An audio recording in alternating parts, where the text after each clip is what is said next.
ముఖ్యమంత్రిని ఒక్క మాట విమర్శిస్తే గోడలు దూకొచ్చి మనల్ని అరెస్ట్ చేస్తారు.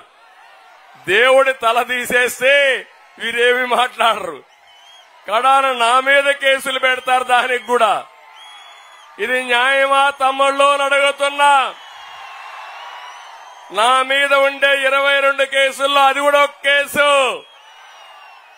దేవుడికి అన్యాయం జరిగిందని నేను చెప్తే నా మీద కేసు పెట్టి బొక్కలు వేస్తానంటే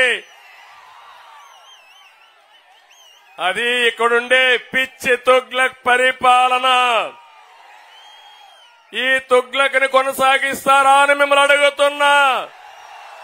నేను అడుగుతున్నా ఈ జిల్లాకి. నిన్నటి నుంచి బస్సు యాత్రలో వస్తున్నాడు, ఉత్తరాంధ్రకు వచ్చాడు. నేను సవాలు విసురుతున్నా. సైకో జగన్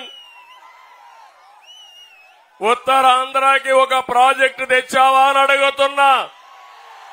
ఒక్క సాగునీటి ప్రాజెక్టు పూర్తి చేశావని అడుగుతున్నా. ఒక్క తమ్ముడికి ఉద్యోగాలు ఇచ్చారని అడుగుతున్నా.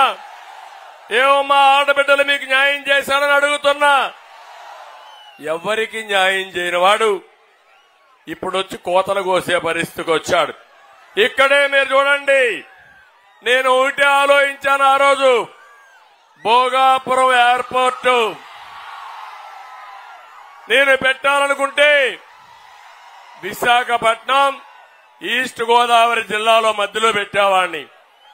నాకు ఉత్తరాంధ్ర మీద ప్రేమ కాబట్టి భోగాపురంలో పెడితే ఇక్కడి నుంచి ఉత్తరాంధ్రకి గేట్వే అవుతుంది, పరిశ్రమలు వస్తాయి, మీకు ఉపాధి వస్తుందనే ఉద్దేశంతోనే ఆ రోజు భోగాపురం తీసుకొచ్చాం.